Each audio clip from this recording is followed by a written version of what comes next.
Oh, we appear to be live. Welcome to my living room. Yeah, Have a seat on the couch. It's apparently Pup episode 34 still. No, this is not Pup. We don't pretend to be Pup. No, I'm just making a joke about the current title of the live stream on Twitch that I can't actually change. Which one of us is going to be Minako? I don't think either one of us has the deep JRPG knowledge required for that job, man. There's some serious dedication in that position that I just don't have the time for. You want to get this thing started officially? How do we do that? Who's the ringleader? Well, I nominate you. You nominate me? I think I can pull off ringleader. You're the one that did all the effort, all the work. I don't have a beard, unfortunately. I just got this nice little goatee, so I don't think I hold as much authority as a Boston or a Knobs might. But I think we're gonna be okay. So welcome to anybody who's watching. If you're watching yet, I'm gonna see if Twitter. Do we have anyone? I don't know. We're about to find out. Yeah, it went out, so people know that supposedly, something's streaming here. So that's sort of a different thing.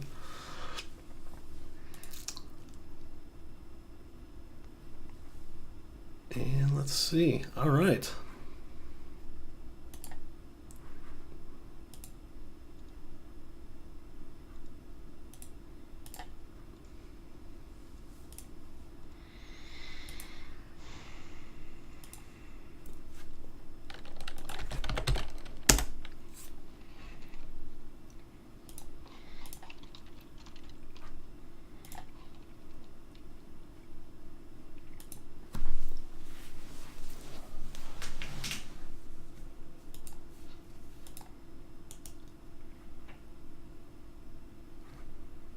Well, Twitch just offered me a job.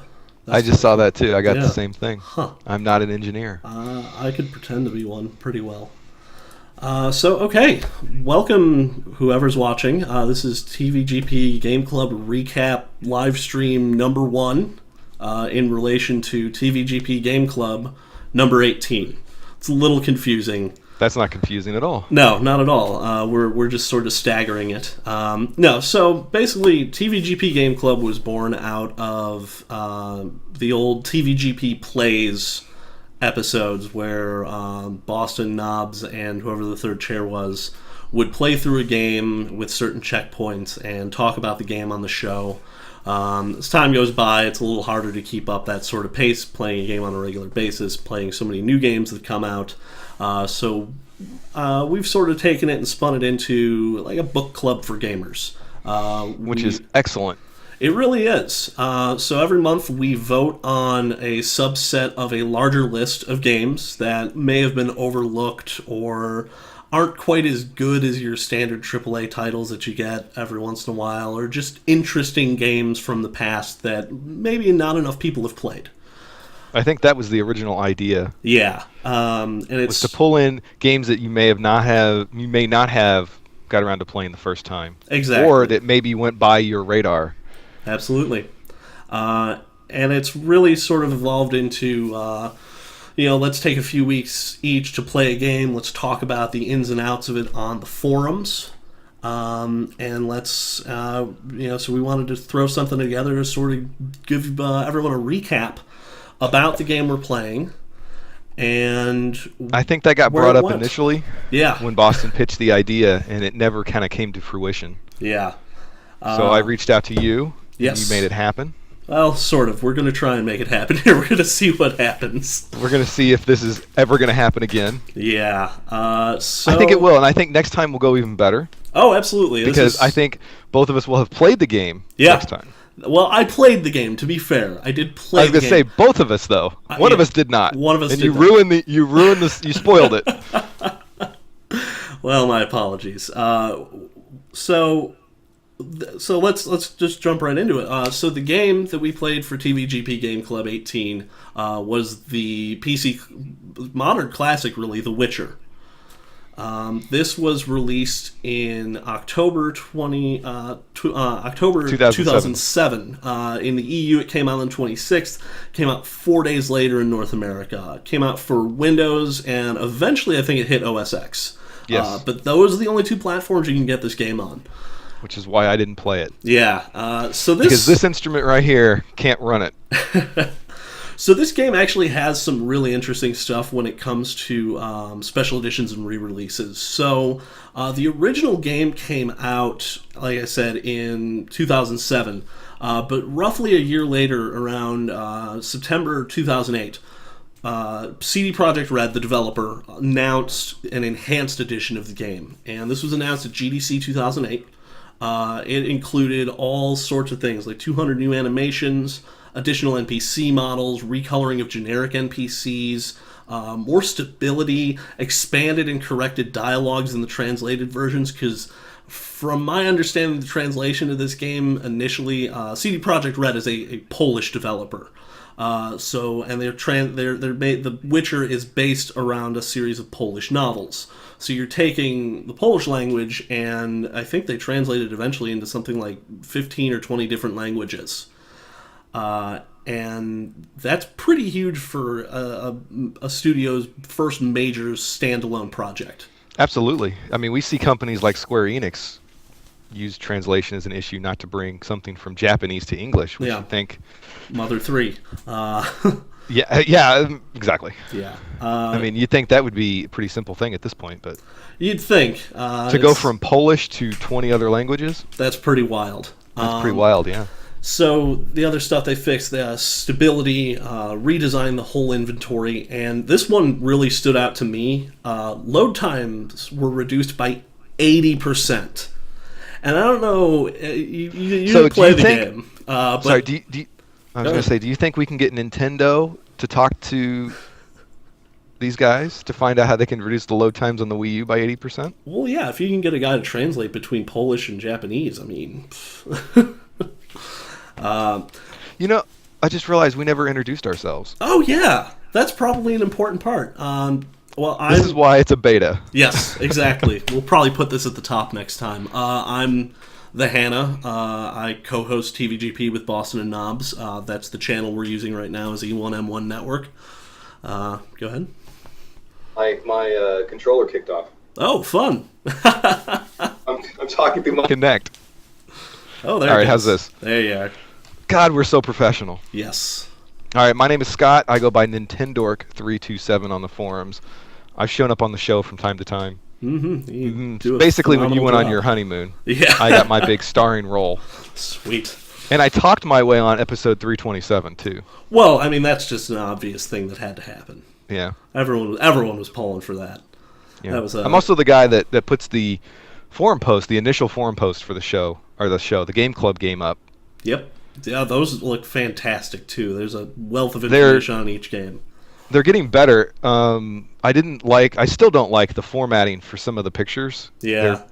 They're basically because I'm lazy and I rip them off other people's websites and I take whatever formatting they've got. But The Witcher here, I actually went through and resized them and then rehosted them. Very nice. And I thought it made them look better, so I will continue to try to improve that sort of thing.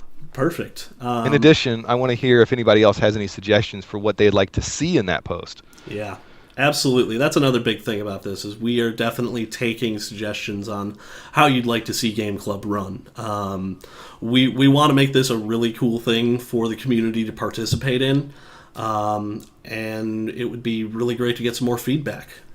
Don't you think this should be the show for the community, about the community, and by the community? Absolutely. This is sort of what we're going. That's sort of the vibe we're going for with this. So, throughout the course of this show, if you have Skype and you want to talk about The Witcher, hit us up in Twitch chat. Let us know your username on Skype. I'll add you and we'll bring you into the conversation. And hopefully. Yeah. Hopefully. We haven't done that yet. We haven't done that yet. It doesn't seem like... It may crash everything. It may be over with, but... Yeah. We'll see. We'll see what happens. I have no qualms with doing that. So, The Witcher came out 2007, Enhanced Edition announced in 2008, It came out in it came out in 2008 as well. Had bug fixes, all sorts of stuff. One of the more interesting things was this was one of the first games I saw that had a large range of physical not pre-order bonuses, but differentiations in the physical packaging and contents of the physical packaging for like a special edition across different regions. There's actually a really in-depth chart that shows exactly what pieces of the physical packaging from each version and each region you can get, and like you really can't get everything unless you buy like a copy from North America, Russia, Poland, and that's crazy too. Yeah, so I hear a lot of people talking things about Watch Dogs doing something similar with DLC. This isn't a new thing, apparently. But some of the physical copy bonuses you could have gotten, at least in North America, were a making of DVD, an in-game soundtrack, music inspired by the game, a short story about the world, a world map, unfortunately printed on paper, not one of those nice cloth maps you used to get, and the official strategy guide. I would just take any world map anymore at this point. For sure. Just have something nice looking to hang on the wall, maybe even frame if it's not folded up too bad. Yeah. And another addition / re-release to this game, at least in North America, was the Director's Cut. So if you buy this game on any service right now, you will always get The Witcher Enhanced Edition Director's Cut in North America. And really all the Director's Cut did was remove a bunch of censorship that was applied to the North American version. There's a fair bit of... Yeah. Do we know what was censored? I know some of the... some of those skeevy cards you get for, I don't know exactly how to phrase this in a way that I can say on this particular channel, but for doing certain things with certain characters of a certain gender. Let's put it that way. Satisfying your carnal desires. There you go. That's a little closer to what we were getting at. There's a lot of nudity in that particular portion of the game that they sort of censored out for the North American market, and later in the game's release cycle, I think it was probably around 2009, they released the Director's Cut to remove that censorship.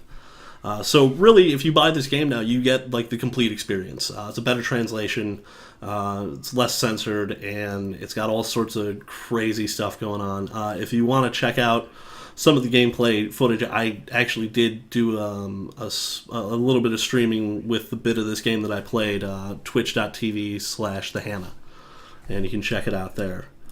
So that's sort of the story of The Witcher and its different areas, just as an overview. The developer, actually, CD Projekt Red, has a pretty interesting history. How much do you know about them, Scott? I know squat. In fact, I didn't even know who they were until I put the post together. Yeah. Honestly, to be completely honest, I knew nothing of The Witcher until it got brought up with the Games Club. So, in a way, the Games Club actually fulfilled sort of its purpose. Okay, that's good. It was a game I knew nothing about, had never heard of, and I still don't know why people like it because we haven't talked about it. Well, I can get into that in a bit here as soon as we cover some of this other stuff. We've got... So, CD Projekt Red's a Polish developer. They were known in Poland initially for fully translating and publishing fully translated versions of the Baldur's Gate games, Planescape Torment. Basically, they were the Polish translator and distributor for all the Black Isle stuff. So their pedigree is actually tied in with Black Isle Studios, which explains a lot of the initial love for The Witcher and the fact that it was built on the Aurora engine, which BioWare used to make all those games. They are actually the owners of Good Old Games, the lovely, lovely site where you can get literally every old game ever. Yep, they actually just announced a competitive service with Steam earlier today. I can't remember what it was called. I think there was... It's some sort of like desktop client. Yeah, it's a Steam-like client program for GOG DRM-free games. So that's why I like GOG, is that DRM-free. Yes, they're big proponents of that. They released The Witcher and The Witcher 2 both on GOG, completely DRM-free. and they're huge proponents of that, which I appreciate. I think DRM, I definitely appreciate that. I ended up buying Fallout 2 from them. Yeah, those were some. Actually, I think those were the first 2 games I picked up on GOG when they went up, because it was just like, well, why wouldn't I? That sounds fantastic. Another fun fact about CD Projekt Red, they are the official distributor for Activision Blizzard, Codemasters, NCSoft, Sega, and Disney Interactive in Poland. So they're That's crazy. They're much bigger than I ever thought. Oh, absolutely. So they were originally just called CD Projekt. There was a lot of internal mergers and stuff that resulted in CD Projekt Red sort of becoming the main owner of like CD Projekt and all this stuff. The way I view it, they're kind of Poland's Valve. That's like sort of the only way I can get across like the immensity of these guys, because they've only really put out 2 games. They've put out The Witcher and The Witcher 2 Assassins of Kings. They have 3 games in development right now. They've got The Witcher 3, which is slated for 2015, Cyberpunk 2077, which who knows when that's going to come out, and they have another game just called They that I know literally nothing about. Huh. Well, we just saw today there was a trailer released for The Witcher 3, right? Yes, there was. I have not gotten a chance to watch that, unfortunately. But I'm definitely excited for it, especially after playing this. So the publisher of The Witcher was Atari at some point after Infogrames bought them. Atari's weird anytime between like 2000 and like now. You don't know their history at all. You don't know who actually owned the name and who owned the assets. And it's just a whole thing. So I'd like to sort of give everyone a picture of, so why was this game chosen for Game Club? How did this game end up overlooked, so to speak, by a majority of probably the gaming public? It's probably PC only? PC only is a huge deal, and there was actually a console version scheduled to be made by I believe it was a French company, was doing the translation for it. Doing not only the translation, but making it console compatible.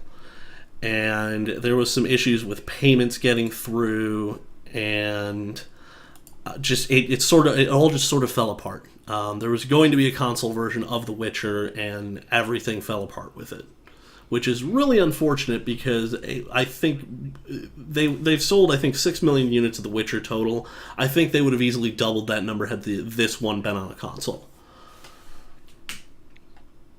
So what console would that have been on? The PlayStation 3? I believe that would have been on either Xbox or 360. I think it was 360, because the 360 had been out since 2005 at that point. But yeah, they were developing it for Xbox 360, making it controller compatible and everything, which would have been really interesting to see how that affected the PC version, see if you could have gotten some of those updates to that. So the game was pretty well received, but I sort of want to skip ahead and talk about what came out like in the same month as this game, and that'll really sort of paint the picture of how this game got overlooked. So in the same month, the same few weeks in October of 2007, these games came out. You had the Orange Box, which was the initial launch of Portal and Team Fortress 2. Was it the initial launch of Team Fortress 2 also? It was the console launch of Team Fortress 2. I don't know if it was the initial launch, but it was. I know it was the initial launch of Portal. Yeah, and no one saw that game coming at all. That was that was nuts. That game just literally came out of nowhere. It was like, oh, there's this other little game on the Orange Box, and suddenly that game became the reason to get the Orange Box. Oh, absolutely, the reason I bought the Orange Box. Oh, yeah. And it just so happened that Half-Life 2 and Team Fortress 2 are great games also. Oh, absolutely. But you bought the Orange Box to play Portal. Mm-hmm. Because Portal was... That came out probably 2 weeks before The Witcher came out and took everyone by storm. It took console gamers, PC, everyone absolutely loved that game. But that game in and of itself is enough to dwarf a game like The Witcher. However, you also had the launch of Hellgate London, which a lot of people don't remember was fairly large when it first came out. It was sort of this Diablo. It was the old Diablo team making like an MMO. sort of trying to go up against. And for the first few weeks it was out, I was like, yeah, this is pretty cool. It faded off really quick. It wasn't a very good game. It didn't get really any of the staying power that it probably could have had with a better launch and maybe better mechanics. But then you have two titans of just gaming in general that came out literally within weeks of The Witcher, and that's Call of Duty 4 Modern Warfare, which is arguably the game that kicked off the Call of Duty obsession that gamers have. Oh, absolutely did. Absolutely did. The question, though, is how much overlap is in a Call of Duty game and a Witcher game? Well, they seem like different audiences. Absolutely. They are somewhat different. They're almost completely different audiences. But I would say that the Call of Duty franchise dominated everything about media. Blogs are writing about Call of Duty.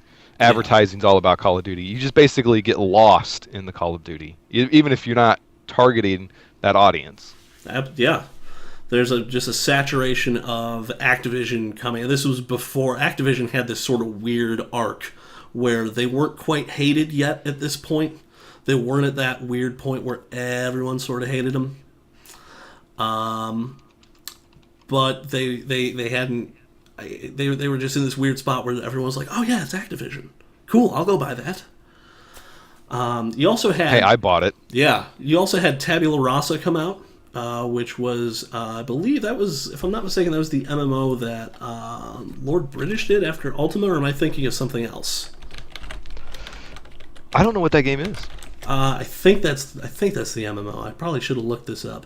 Yes. If you haven't noticed, my gaming experience is not on the PC. Yeah. If you haven't picked that up yet. So this is Richard Garriott's. This was an MMO designed by some of the people who made Ultima Online, and this sort of coming in at the same time as another RPG, that's kind of a big deal. There's definitely going to be some overlap there. The Ultima series is just legendary on PC, and everyone comes in and plays that. In the late 80s, early 90s. And, the minute you hear, oh, the guy who made Ultima is making an MMO, I think I'm probably going to hop on that. Yeah. So, that's another thing that cuts in. And then the PC melter that was Crysis came out at the same time. So you've got you have these big PC games, and in the middle of it all, you have The Witcher. But that's just the stuff on PC. Mm-hmm. Which I guess is the more relevant stuff. Absolutely. Because The Witcher wasn't available outside of the PC, but but you also have some other huge games that came out. You have a new Ratchet and Clank. I'm looking at this list you've got here. That's ridiculous. It's insane. You've got a new Ratchet and Clank game, Future Tools of Destruction, Tomb Raider Anniversary, Guitar Hero 3, and this was at the apex. This was the apex. This was the apex because Guitar Hero 3 and Rock Band came out in the same month. Everybody had plastic instruments. Yep. You also had Manhunt 2, which wasn't huge, but still had a lot of hype behind it. You had a lot of people talking about it. Assassin's Creed, talk about something that took up, screen space on the journalism sites. That launch was massive for Ubisoft. That created the Ubisoft we know today. Ubisoft before then was not, 500, 600 person studios working on single games. Yeah. You also had Zack and Wiki on the Wii, Fire Emblem Radiant Dawn, Super Mario Galaxy, Contra 4, and Mass Effect. Let me tell you, that list is unbelievable. That 2007 holiday season is a rough time to be a Polish developer releasing a really complex RPG only on the PC. Yep. That's a rough market to come into. That's why The Witcher probably got overlooked by a bunch of people until it was on every Steam sale forever and then made really cheap on GOG. Yeah. I'm convinced that everyone probably owns The Witcher and just probably hasn't played it all that much. Much like myself. Just looking at that, you can tell why this game was overlooked so much. And you know what? I have to say, from what I played of this game, it's unfairly overlooked. The initial release was buggy from obviously it had to be because they released an entire new edition. Right. That doesn't help your exposure either if you release a buggy game. Not at all. So let's get into what The Witcher is. The Witcher is a top-down sort of Baldur's Gate style RPG at its core. You control Geralt the Witcher, who has no memory at all. But you say it's a top-down Baldur's Gate style, but it's played third person, isn't it? It can be with the enhanced edition. So I prefer to play that way. That gives you a little more control over the combat. The combat's really interesting as well. You have 3 distinct styles and 2 distinct main weapons. You have a silver sword for slaying monsters, as Witchers are monster slayers. That's their thing. And you have a steel sword for human and standard enemies. You also have a fast style, which is for taking down quick enemies, a strong style for taking down, big bulky tank-like enemies, and then a group style for, small mobs that come in numbers. Because you fight with different techniques when you're fighting more than one person. Absolutely. The Princess Bride taught me anything. Absolutely. And this also has... and this was sort of the era of RPGs with pause mechanics. So Mass Effect, you would pause and set up your moves and then unpause. This does the same thing. You can pause the game, you hit the space bar, it pauses it. You can choose the next enemy you're going to attack. It also the combat also has this sort of rhythmic flow to it. Every time you click on an enemy, it starts an attack animation, and you'll notice the cursor changes as you start to finish that initial attack animation. If you click again, it flows into the next bit of the combo, and you sort of have to do this rhythmic clicking to sort of keep him going in that combo and make sure you get it. You take down your enemies. So the basic story of The Witcher is you're Geralt. You are rescued by another set of Witchers near Kaer Morhen, which is sort of their initial fortress in the beginning of the game. And they bring you back, and they sort of patch you up, and they start talking to you, and they realize, oh yeah, you don't really have much, you don't remember anything about what happened. You sort of, they explain to you you're a Witcher, you fight monsters, you still have all of your sort of basic idea of how to do all this stuff. You just don't remember any of the specifics. So, standard RPG opening. Standard RPG opening trope. Main character has amnesia. To save the world. Has to save the world, and still knows how to fight like a boss. Yeah. So, as things happen, you get attacked. Your citadel, the Kaer Morhen citadel, gets attacked by bandits that are trying to steal the secrets of your order. As bandits tend to do. They tend to steal things. That's sort of their MO. And you have to... This sort of kicks off the first major plot point of the game of you have to defend this place. And it's a good tutorial. It takes you through. It shows you how to do the combat. It shows you, okay, these are the potions. These are, the main characters you're going to be dealing with for now. It sort of introduces you to the world a little bit, and the magic that exists inside of the world. It's a long tutorial, though.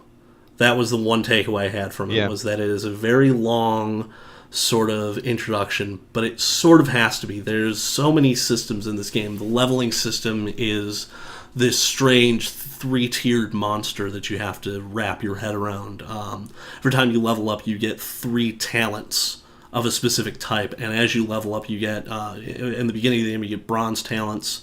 In the middle of the game, you get silver talents, and at the end of the game, you get, I think, the gold talents, which allow you to open up more and more powerful branches of this skill tree as you go along.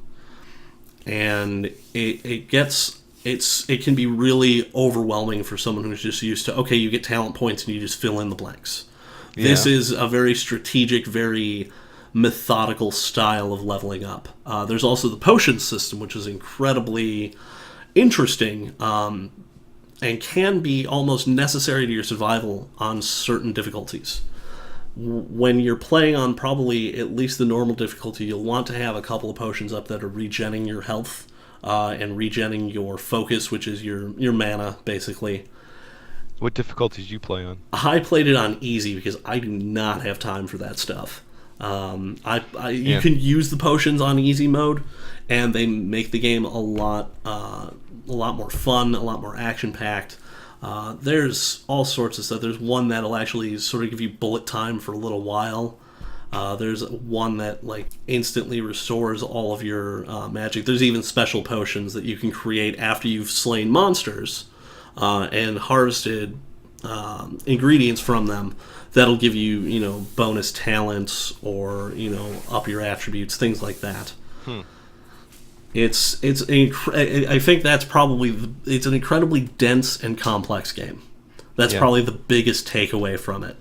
And as someone, it's hard to remember that this game was made in 2007. It looks gorgeous for something from that era, but you can tell, especially in the initial release, they cut some corners. A lot of repeated NPCs. Not a whole lot. As bad as Oblivion? Probably just as bad as Oblivion, I would say. I mean, Oblivion was pretty bad, but this didn't really even have any. I mean, in the enhanced edition, they released color variations. I think Oblivion at least had that. Is it voice acted?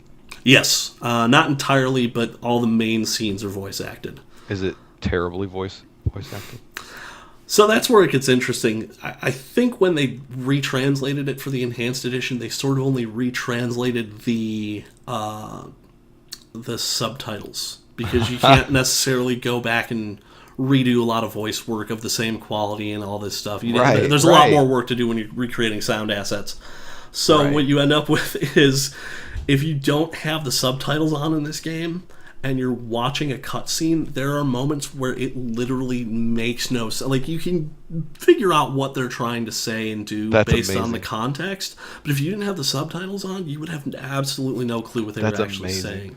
One scene that actually in particular sticks out, when you get out of the tutorial, it loads this really interesting, really fun cutscene of the outskirts of the main city you end up in the whole game, and it's this woman and her child, and they're just walking along in the middle of the night, like, that's a thing you do in a world where magic exists. Of course, and monsters. Yeah, absolutely. Yeah. And, this nightmarish-looking fiend hound appears and starts running at them, and just the actual dialogue is awful.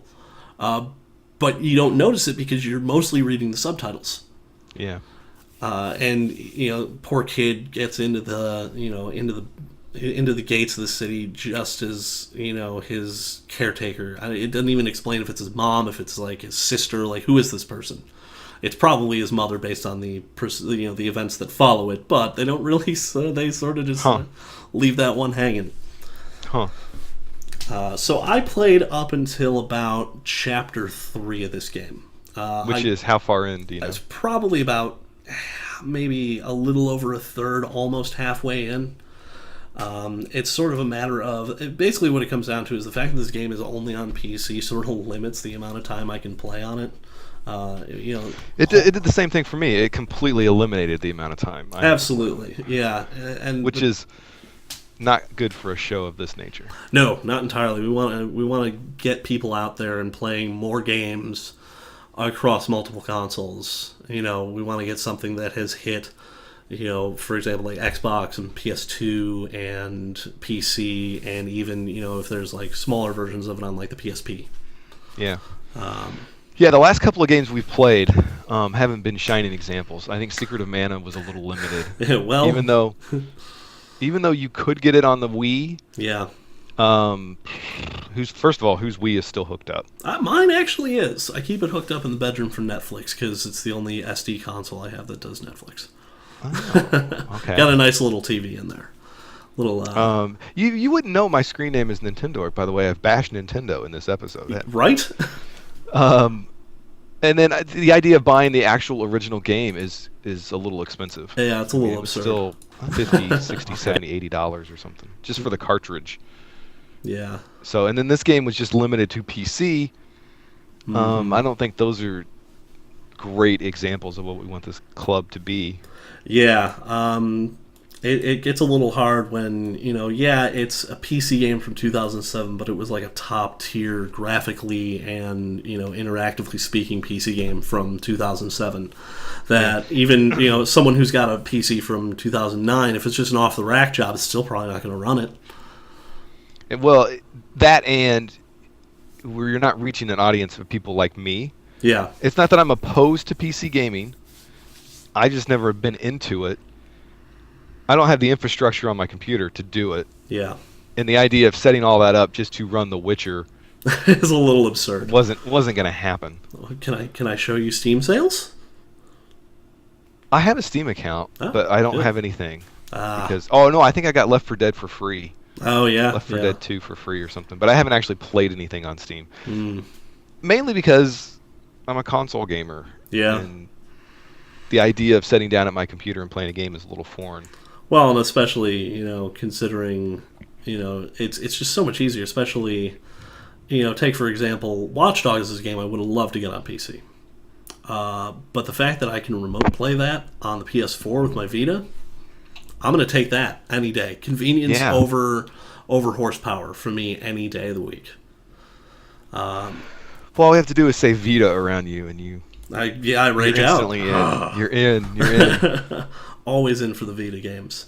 So I think the biggest problem I had with The Witcher was I had some technical issues. I couldn't quite have it push. I don't have the greatest computer in the world, but I felt like I should have at least been able to run this thing at 1080p, 60 frames a second, on at least like the medium settings.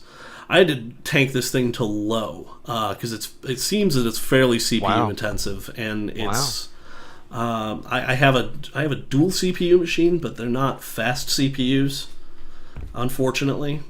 Yeah. So sort of ended up playing it in a lower fidelity than I would have wanted. Eventually, I sort of settled on playing it in windowed mode at about 1680.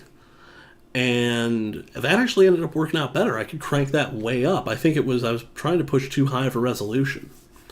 My second biggest complaint was how slow this game felt compared to a lot of other RPGs out there, especially modern ones.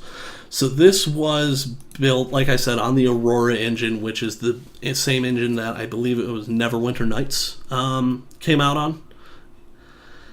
And it wasn't, I don't know if it was necessarily meant to do something like this at high enough fidelity and all this stuff. Obviously, CD Projekt Red being, the group that translated a lot of the Black Isle stuff and the old Aurora engine stuff into Polish, were very familiar with that engine. But it wasn't probably wasn't the best choice for trying to reach a wider audience. No. And it made things a little frustrating. And that slow movement speed, whether you're looking at Geralt top down or you pop into the over the shoulder camera that they introduced in the enhanced edition, I actually got so frustrated with it, I installed a mod to increase his speed, and it was. You talked about that on the show. Yeah, so this resulted in some really hilarious glitches, particularly with the children NPCs in the game, because this, obviously you can't just have your main character running circles around everybody. This affected every single NPC in the game, and it got really funny because the children move faster than everybody else, and if you crank the percentage of their speed up, it looks insane. It looks like they're demons running around this screen just trying to kill everybody. That's nuts. And I'll have to extract some video from my playthroughs and put it up because it's hilarious. That's nuts. I think the other Jay-Z was watching and pointed it out and was like, whoa, what was that? What? So the speed of the game, but it all sort of comes back to, I mean, this game's 7 years old. It's 2014. This game is 7 years old, and I almost don't believe that. No, we were looking at that list a while ago, and it's like, well, that happened just the other year, didn't it? Yeah, didn't that? Yeah. I mean, Mario Galaxy isn't 7 years old, is it? It is. But, yeah, apparently it is. All right. And Mass Effect has been around for almost a decade. which is just mind-bending. And in 7 years, we've come from Guitar Hero 3 and Rock Band releasing in the same month to Harmonix just fired 37 people and is making a sequel to Amplitude. Yeah. I've been saying this a lot lately, but man, the future is weird. It always is. It's really weird. It always is. And it's always unpredictable. It is. But I have to say, overall, about The Witcher, I did really like it, the game. That's where I was going to try to go. I was going to try to steer us to sort of your impressions overall as to whether you would like to finish it. I really would, because I've played through this beginning part of the game multiple times. This is the farthest I've ever gotten, was with this. I never got to the point where I had finished the this really great boss fight. I sort of hated it at first until I figured out exactly how it worked. Is this the boss fight on the show where you were talking about the golem dying? Yes, multiple times. Having to watch the cutscene or something again? Yes, and to be fair, a lot of that's my fault because I didn't save in the proper area. There's this boss fight, you wake up this golem, and you have to activate these 3 pillars to take him down. And if that had just been, like, I love the concept of it, the execution was somewhat abysmal, because you could very easily kill yourself without even realizing it. It's sort of almost a hitbox issue. If you clicked on the object that if you clicked the pillar and activated it at the wrong time or on the wrong angle, it would have Geralt go around the side of it and get caught in the middle of it and get hit. Yeah. But it's such an interesting idea for a boss fight in that type of game. Like, normally you see those types of things in nowadays, like a third-person cover shooter. It's like, oh, well, you can't hit him with your bullets. You're going to have to take him through this environmental puzzle and do damage to him. And I think that's sort of interesting for an RPG of that type, especially for a boss fight. I mean, normally you'd have like a puzzle or something, but sort of bringing the two together and it's so close to being a really good moment, and yet so very far away. Yeah. And I think that's a lot of The Witcher. I think that sort of describes The Witcher perfectly. It is this game, to me, that is so close to being really great for everybody, but unless you're really, really invested in the story and want to see it move forward, it can get very frustrating very quickly. And it's just, I had to constantly remind myself, it's a game from 2007, just accept its flaws. It's a game from 2007, just accept its flaws. It's not like, Skyrim, where it's sort of like, okay, it's 2 years old, someone had to have made a mod for this. The modding community wasn't what it was for Skyrim for this game. Oh, the popularity has a lot to do with that. Oh, definitely. I mean, you reach more people, and someone's going to want to make a mod for it. Yeah. Overall, I say, this is a game that everyone should at least try. I don't say finish it, because the amount of time it would take you to finish it might not be worth it, considering the other games that are out and available. But as far as RPGs go, this does a lot of interesting stuff. The leveling system is very unique. I don't think I've ever seen like a tiered system like that was done particularly well. They sort of min-max you back to these bronze talents at first, and then you sort of graduate into these bigger ones. So it's a little harder to min-max the game. So some RPGs you'll be able to just say, okay, well, I'll just be a glass cannon. I'll put all my stuff into offensive and do nothing defensive. Yeah. And as long as I stay out of the way of damage, I'm fine. Whereas this, it sort of allows you to do that, but not really, because you have a separate tree for every single spell that you learn. There's 6 total in the game, so that's 6 talent trees. You have your standard 6 for your attributes. You have your each 3 of the fighting styles for each of your 2 main weapons. Each have their own tree, so there's an incredible amount of complexity to this game just in the leveling system. And that would normally, that would be enough for a lot of people. But then you get the potion system and finding ingredients and hunting down different monsters and all the side quests that are available that go not only are available in certain chapters, but there's certain ones that stretch through the entire game. that I've barely seen the tip of. I'll get it in Chapter 1 and continue working on it in Chapter 2, and by the time it's Chapter 3, I'm almost no closer because you have to sort of get a little further in the game. Another big thing I had with this game that I feel is always failed to mention because it gets buried in the complexity is, and this is sort of an interesting, it has a very complex morality system. It's not the black and white, or rather red and blue choices you would get in Mass Effect. Right. It's not the you're good, you're evil sort of choices that, you're going to have horns or you're going to have a Halo choice you would get in Fable.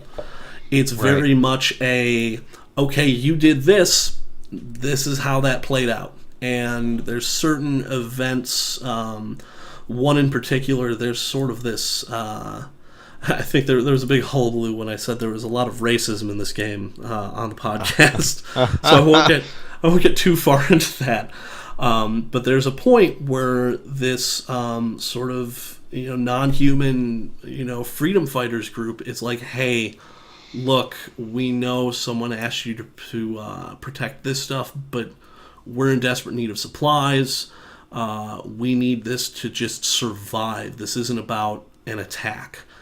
And then in the very next chapter, I walk into a bar, and the same weapons that I let these guys go with are now being used to attack the bar I'm in, and eliminates an NPC that could have potentially been very useful to me. Yeah. And it sort of alters the course of your game, and it doesn't pose to you the question of like, oh, that was good or evil. It just sort of says, well, gee, I wonder what would have happened if I hadn't, let them get away with that. If I had, said, no, I'm going to put my foot down, I'm not going to let you take these weapons and supplies. How would the second chapter have played out differently? It's got, and you meet another character in the beginning of Chapter 2, and you can choose to accept his help or not. And normally in a game that would just be like, oh, well, I'm going to get a new follower, or not. And in this game, it actually ends up helping you a lot to take his help at first, because he'll accelerate you through Chapter 2 a little bit in one spot. And later in the game, from what I understand, he can actually end up being a very fierce enemy that you have to fight. Wow. So really the complex, interesting morality that happens in this game is really worth seeing, because I think more games need to stick to this type of morality system. It's the biggest thing that frustrates me about morality systems. Yeah. It's the obvious good guy choice and the obvious bad guy choice. Yes. And that's not the way I think of morality. No, not at all. Morality should be a lot more gray. Yeah. And okay, well, you did this. That doesn't make you a bad person. But maybe the consequence of that is negative. Yeah. You doing something could be a good thing for you and for the other people in the short term, but in the long run it could have an overarching effect of absolute terror and chaos. Yeah. As this sort of did in The Witcher. So that's interesting. That's fantastic. That's one of the most impressive things about this game. And it's a great story. It's a really interesting fantasy world. It's not your standard, Tolkien-esque, like, oh, there's a dragon and things like that around every corner. It's literally like monsters. And the Witchers are almost, they're not even really, they're sort of human, but they're not considered human. They're really considered non-humans, much like dwarves and elves are in this universe. Because they take these mutagenic potions to transform their DNA so that they can be quicker, fast, be more on the ball fighting monsters, stronger, better eyesight. And actually, if you look, one of the key things of a Witcher is vertical pupils. So they have all these really interesting, features to them. And I love the concept of just this clan of monster hunters. It's very reminiscent of almost Dragon Age, actually, when I think about it. The Grey Wardens and the Witchers share a certain amount of similarities. They're both groups tasked with sort of protecting the greater good. The Witchers do it sort of out of this sense of there's a lot of evil in the world, and we need to be available to hunt down monsters and the manifestations of this evil. Whereas the Grey Wardens are, to make a Game of Thrones reference, they're the Watchers on the Wall. They are the guys holding back this onslaught, and it doesn't always work, especially when their ranks are down. And if you've ever, and I mean, I'm really sort of coming up with this now. I just sort of realized it because it's a very similar sort of thing. You know, the way you become a Grey Warden, the way you become a Witcher, it's sort of secretive, and you're sort of seen as an outcast or a savior by one side or the other. And it makes for some really interesting interactions with all the characters. But yeah, overall, I mean, this is a really stellar example of what an RPG was and where RPGs were heading in 2007. Do you see Dimebag's question? Let's see what that is. Chat's a little small in there.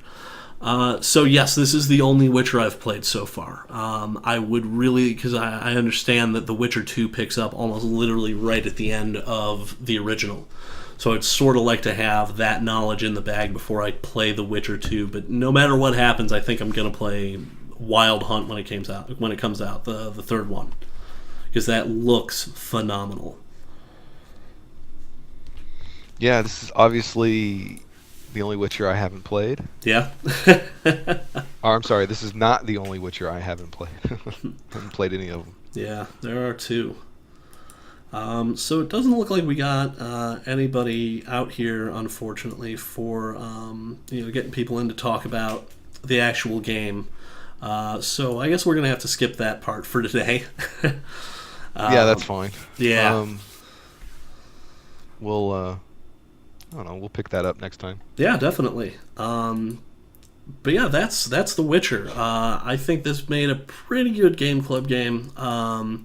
As far as the Game Club, we've been talking a little bit in the last day or so, and we would sort of like to see it change a little bit, just in the types of games we put out there. A game like The Witcher is, you're talking on average probably about 40 hours of investment. That's a pretty steep climb. It's just too much of an investment. Yes, and it's also a lack of availability. The availability we covered. The other aspect to this is the length of the game. Yeah, it's just too monster of a game to expect a fair number of people to get into. Absolutely. And complete. So I think moving forward, we'd really like games that are just, I don't want to say short, because that gives you the idea of like a arcade Xbox Live Arcade type game. Yeah, something that's. We don't want to be that short. But, no, not at all. But something that isn't a massive RPG that is just going to be impossible to finish. Yeah, I mean, and at some points you get to a point, you give an RPG to someone like The Witcher. That's if you're a TVGP community member, and you're on like the same level that Knobs is with like Battlefield, and you're into that type of stuff, and you want to try an RPG, and you see, oh yeah, the Game Club's playing The Witcher. That sounds like something I can hop in on. No. Oh, this game would murder you. This game would beat you to death with your own mouse and keyboard.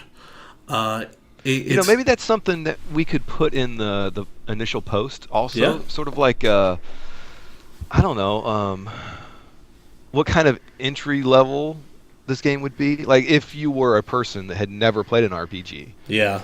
Is this the sort of game that you should play to get into RPGs? And we'd obviously want to say no.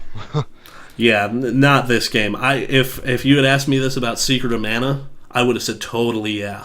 Secret of Mana would have been a good game to. I don't know that you ever would finish it.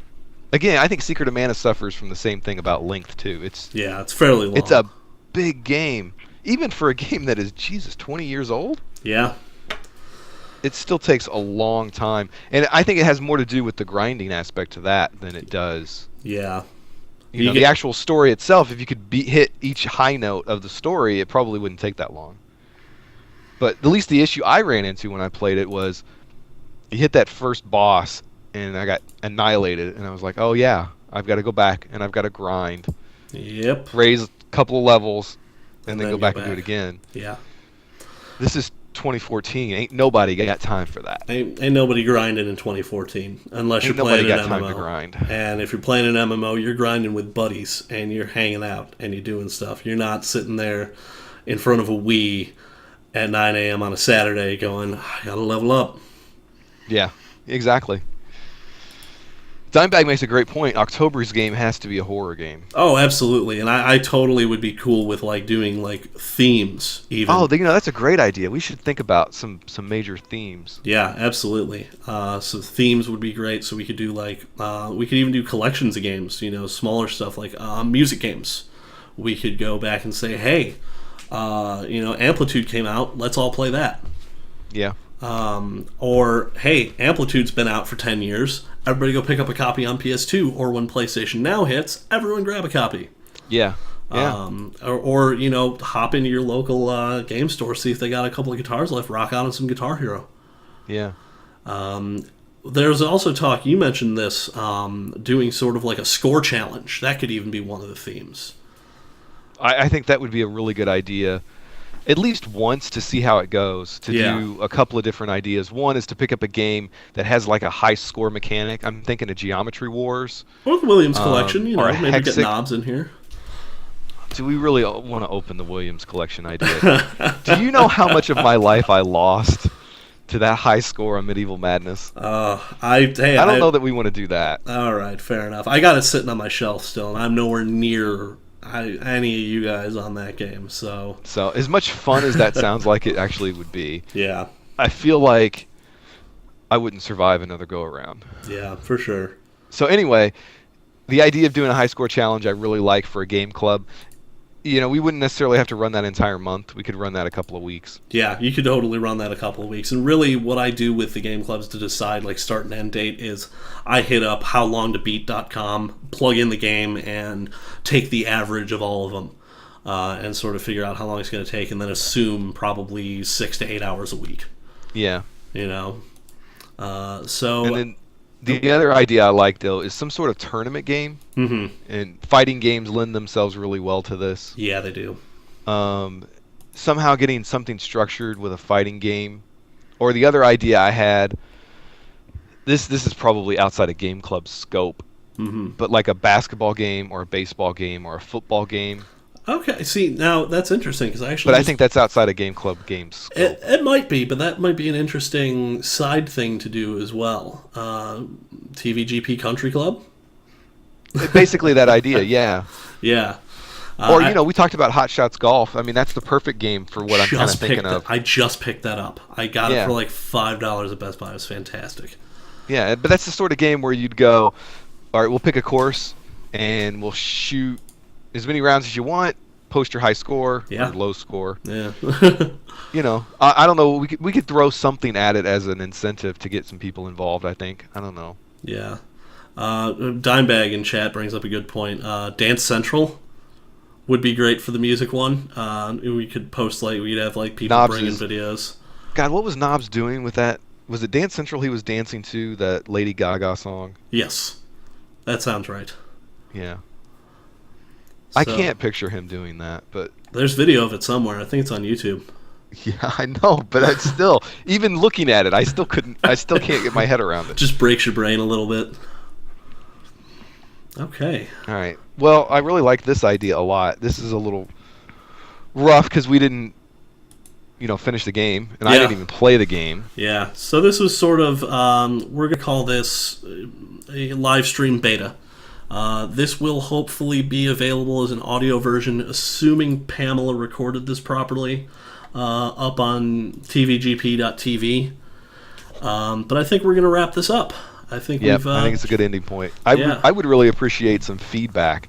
Yes, 100%. What did we talk about that you guys really liked? We covered things like some of the background, what came out around the same time. We covered the background of the developer and that sort of thing. If you like those things and want to hear more about those, that'd be great to know. 100%. What didn't we cover that you would like to know that maybe you want us to cover? Would you like a certain structure that we didn't use? I mean, would you like to hear more about the game? Would you like us to be a walkthrough type of talk about the game, where we go from this is the beginning, this is the middle, and this is how it ends? Yeah. Would you like structure at all? Yeah, freeform.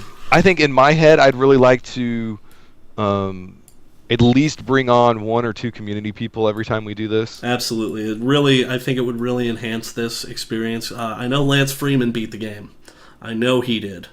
But I don't know what time zone he's in. I know he's up in Canada, so the internet situation up in Canada is not great because of the bandwidth caps. I think those are still a thing. I think there was 1 or 2 other people that did beat the game. So, check us out here, twitch.tv/U1M1 Network. Check the forums, tvgp.tv. And so hopefully in the next few days, you're going to have the voting thread up? Yes. So the next TVGP Game Club, number 19, I'm going to see what we've got on the list. I'm going to pull some stuff that's a little broader reaching. I'm going to sort of nix the randomness aspect that I've been going with. I literally built a series of Python scripts that took the list and randomly chose half of those games on the list and put it together for me. I think this time I'm going to sort of narrow it down to games that are on one or more or 2 or more platforms, and have a time to beat that's around 20 hours, and we'll probably run it for exactly a month. The Witcher ran for 6 weeks, and I still didn't beat it. So, and I think the other issue you get when you extend it beyond a month is you lose interest. Just in general. Yeah, you with just the whole get concept. fatigued. When you're going 6 weeks, I think maybe. I don't know. I was surprised though. We still got some fresh posts on that thread. Absolutely. Recently. Yeah. So maybe not. Maybe that isn't a problem. We'll see. But it seems like it's been forever since we did, a voting. Yeah, it's been about 6-7 weeks. So you can follow us. You can follow me on Twitter at the Hannah. You can follow Scott on Twitter, I think, too. Yep, I'm at Nintendork327. Yep. Same thing as my forum avatar. Yeah, and we're both on the TVGP forums, and I think I think that's all we got. Keep an eye out and vote on the forums for the next game. Cool. Again, thanks for watching. Thanks for listening if you've downloaded this. Yeah, apologies Hopefully for the next lack time, of focus. No, I think this went great. I think this was a fantastic beta run. Absolutely. Hopefully next time gets better, and the time after that's even better, and then the time after that I can retire. All right. Because we made enough money. Top. Yeah. Yeah. No, thanks for putting all this together, Brian. You definitely did the legwork. Hey, thanks for joining me and being my sounding board, man. It's always a good thing to have, and hopefully next time we can have a little more back and forth. So we'll have both played the game. Yep, for sure. All right. Well, that's going to do it for us, folks. Have a good night. All right, thanks, everybody.